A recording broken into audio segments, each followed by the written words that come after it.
Welcome back mga ka-BF. I'm in the Philippines right now. Naanak ko sa Pilipinas. Balik loob sa Philippine language, no? Salamat kayo. Kang shoutout na to atong mga ka-BF nga concerned jud kaayo sa ato ano. So, ka-BF Nixie Beltran. Hoy, hapin na to para okay. Og si ka-BF Ma'am Gina Calitas. I'm okay right now, ma'am. Thank you sa imong concern, ma'am. Then nang damay pa gyud ni siya og laing tao, no? Para matabangan si ka-BF Bentong kay di nakabalo mo storya og Philippine language, no? Si ka-BF Duna Milani Mulies bata. Ka-BF Duna. Ka-BF Duna. Thank you kayo kay nandamay pa jud kasi imong mga kwan pareha kang ka-BF Gisi kang Lalay Ribas, no? Ribas Bistal na siya karon.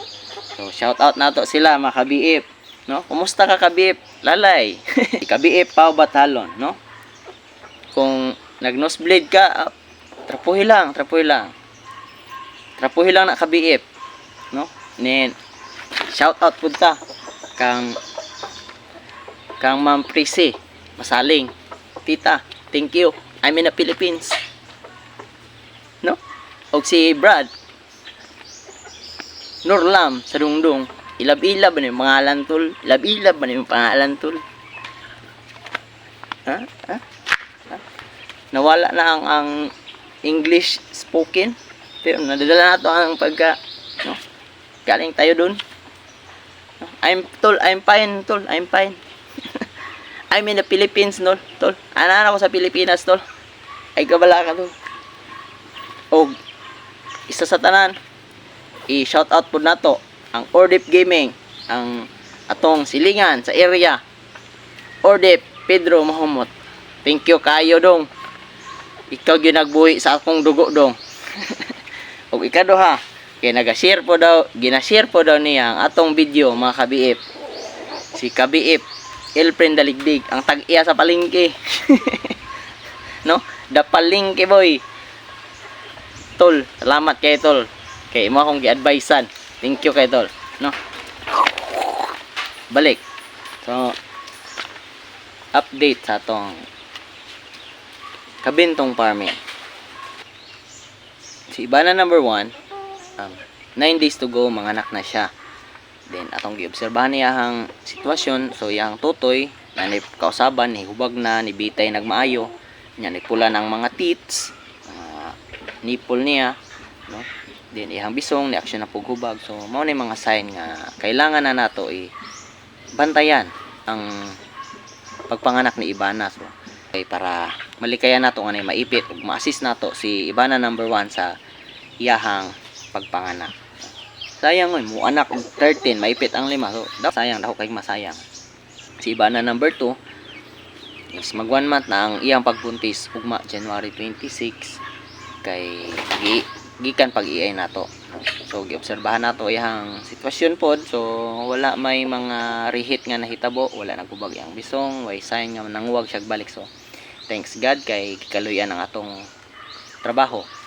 Successful buntis ang atong alaga nga si Ibana number 2. Then obserbahan nato siya after 60 days, no? Pag 60 days obserbahan na po nato. So February 26 atong obserbahan basig mawag balik, no? Ibana number 3 is ginapadayon pa natong pag-observe siya kung nabay sign nga manguwag kay full mo na ba ugma. So far wala, negative. Nya na isa ka paraan nga para manguwag si Ibana number 3.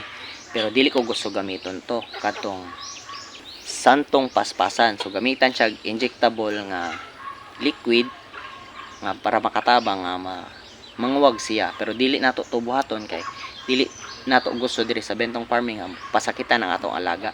Gusto nato natural lang manguwag siya. Kay kung ato amang gusto siyang pugson, turukan nato siya.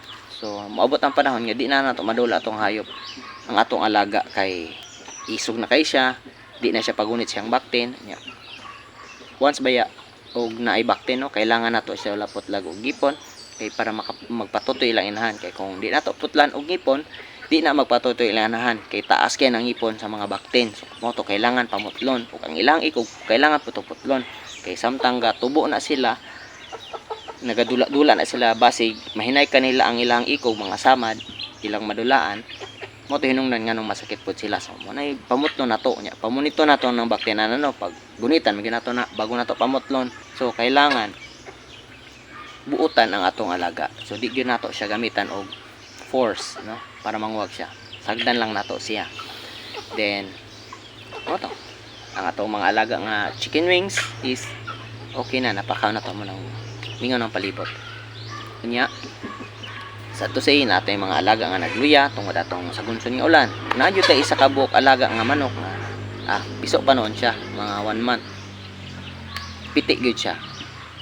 Bugtas gyud yang kinabuhi. So watay mahimo. Okay. May gani nakahatag sila og vitamins daan. Kay kung wala, hurot-hurot gyud ontong alaga, mga matay gyud, mapareha gyud sa iya, mabugtas ang kinabuhi. So ang uban napo tay duha nga nagluya, so ato ang gi-quarantine gilahi na nato para dapatan og tambal. So kato lang guys, thank you kayo sa mga subscriber nato, sa atong supporters. Thank you yug ayo, no. Thank you yug kayo sa inyo ha mga kabiet, no. So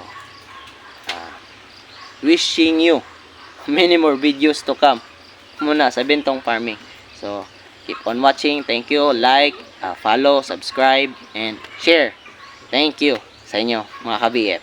Bye-bye!